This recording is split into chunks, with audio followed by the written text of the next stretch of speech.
it's Sheila Guffey with Creative Aging. Today we are going to do something a little different. Instead of like making art together, I'm just going to show you how to use some jewelry tools to assemble your projects and make them into necklaces or earrings.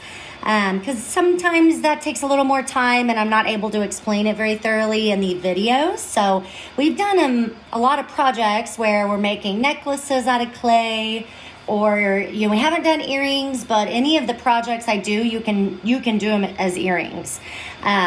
So I just wanted to kind of go through how to use your tool and what you need to buy. And that way you can go back through some of the old videos and you can redo these projects and maybe make a pair of earrings for Valentine's Day. And so you probably remember we did our butterfly jewelry. So this one already has the hoop in it.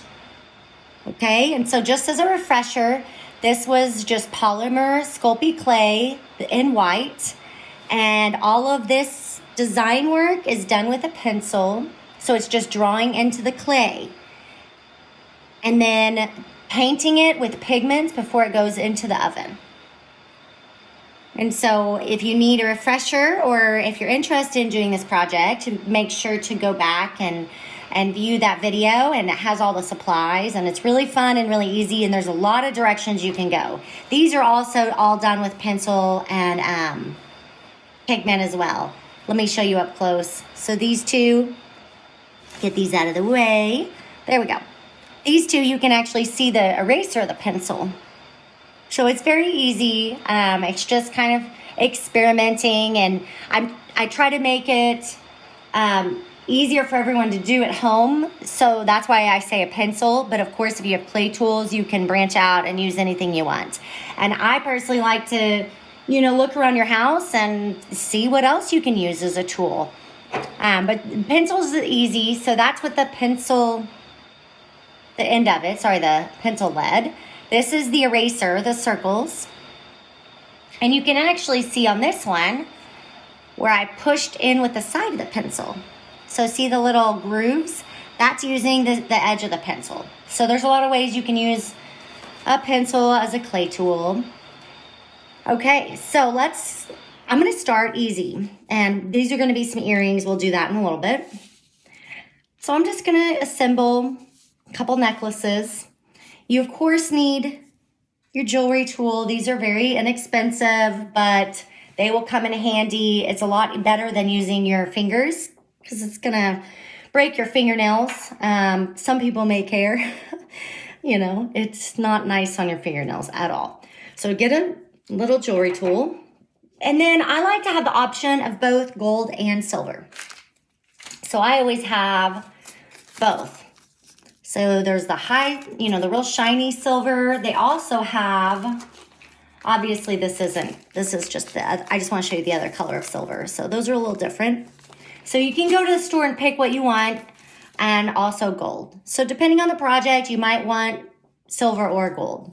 So I always have both, and I have different sizes because you're all going to make, especially if you're new to jewelry making with clay, you're going to put the hole in the wrong place at some point. And you're going to need a big hole. You're going to need a big ring to fit in there. So you do need both sizes, small and medium. I even sometimes like to have a backup of an extra large one, just in case there's a strange shape and it's hard to get through. You might need an extra large one. All right, so let's look which looks best with this. Let me move the other stuff out of the frame so you can really just focus on this one. So there's the gold. And this hole's on the side, which is different, but it's just going to be a crooked heart. Here is the silver. Kind of up to you. I'll do the gold. It also depends on if you're going to put this on a chain you already have, or if you have an outfit you want to match it to. Just think about how you're going to wear these. So let me get this real close up. There we go. So you're going to take your tool and you can see where it's kind of broken. You can see the edge, right? Take your tool and put your fingers on the other side and go opposite directions. Remember, you want to go forward and backward. Don't go this way. So you'll see. Okay. So go forward and backward.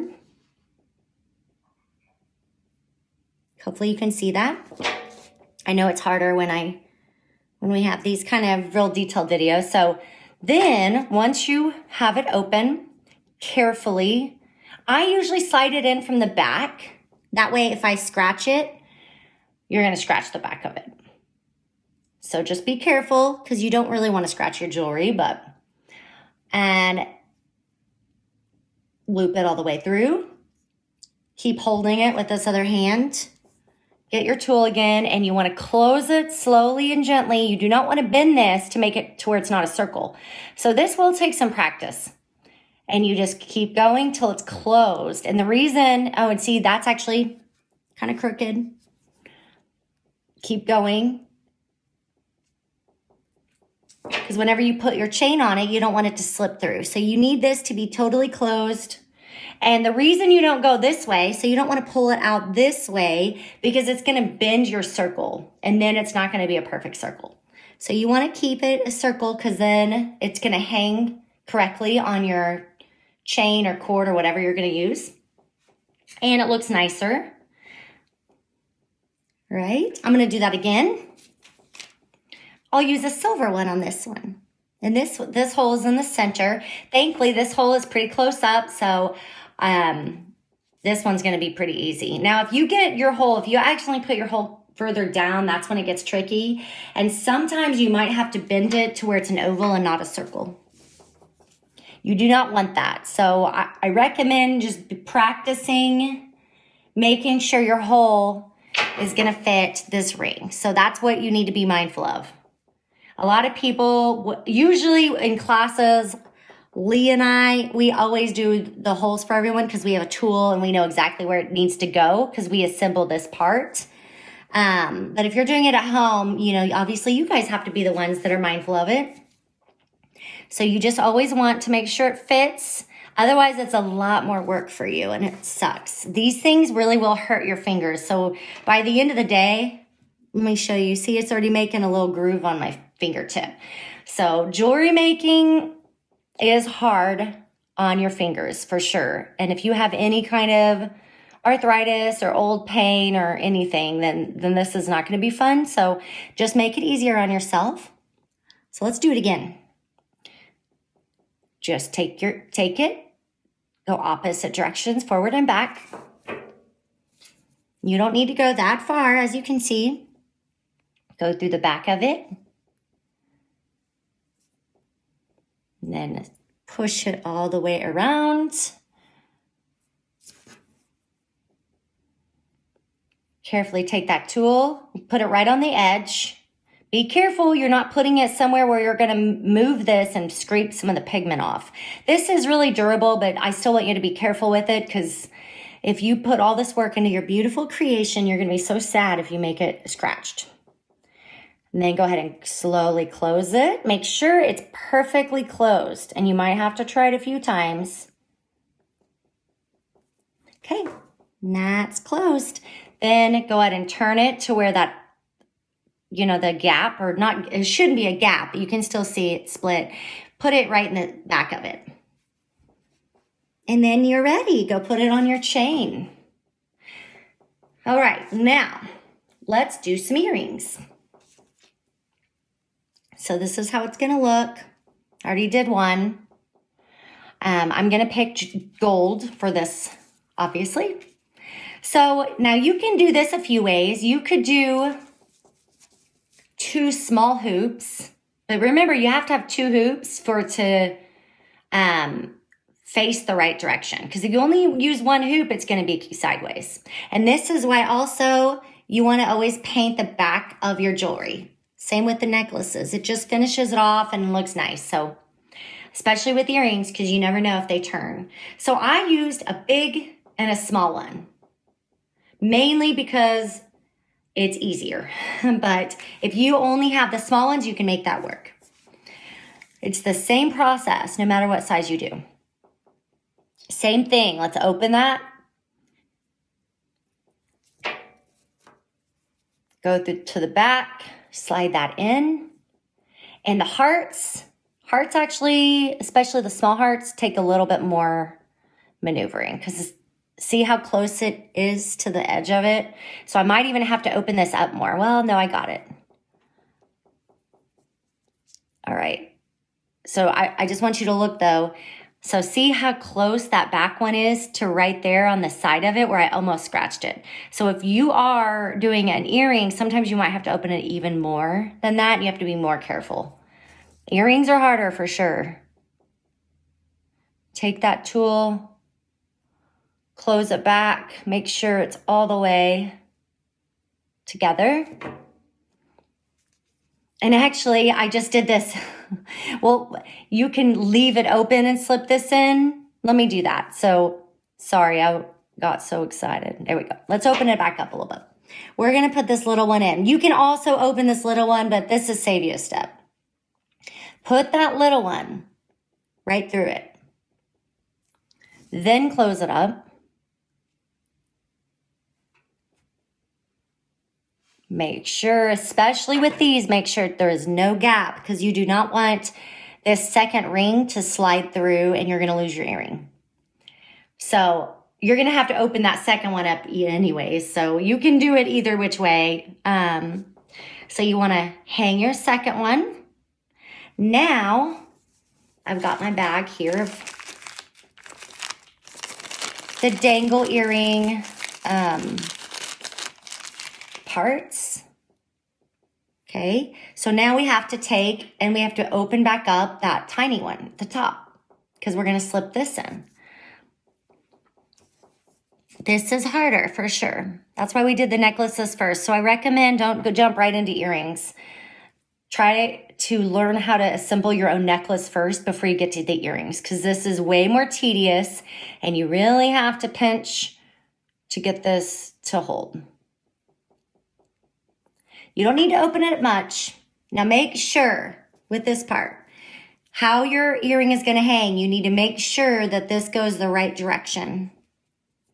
You're going to be bummed out if you put it the wrong way and have to redo this. So make sure you put it in exactly how it's going to hang.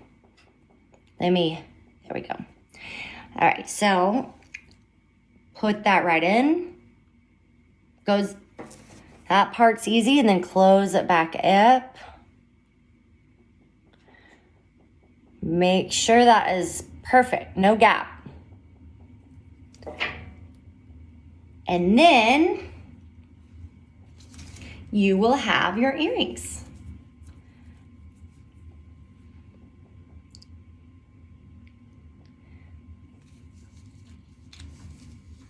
Okay, and of course, you know, if you have any other kind of, like if you want to make anything that you have a magnet or an ornament, you know, you'll need other parts. Like this was an ornament we did, as you remember, and that's a bigger jewelry hoop. Same technique, white polymer clay pigment, and using clay tool as a pencil, or pencil as a clay tool. If you wanted to make any of these things into like, let me try to show you something here, like this. If you wanted to make that a magnet, or say you have somebody like little girl in the family and wants a hair barrette, you might need things like this. You can always buy hair barrettes or magnets to go on the back, and then that's just going to be a matter of super gluing. So these clay projects are so versatile. You can really make a lot of different things, but it's just going to be a matter. I don't want you to go to the store all these different times and waste your gas. So just figure out what you want to make before you go to the store and you buy stuff. And all of this is pretty inexpensive. You know, like a bag of this is, you know, maybe $3, but then you're also going to need your bag of like the jump rings. Figure out what size you want. If you are going to buy any size, I recommend finding the middle I don't know the exact name, sorry, right now. But basically the middle size, there's gonna be a small, medium, and large. So these are going to, you can make even earrings. It looks better to have a small one for your earrings, but if you're on a budget, you know, definitely buy the middle size because it's gonna make earrings and necklaces and ornaments. And then of course, you know, hair barrettes, brooches. That's always easy. See how it's got a flat edge? It's really easy to glue on the back of any kind of project that you have. I mean, you can even, like, we did the leaf dishes on one of our projects, and this isn't even my pretty one. So I know you guys did way prettier ones than this. This is only one color, but hopefully you remember this project. You know, these were made as dishes, but of course, this one's small enough that it could be hair barrette.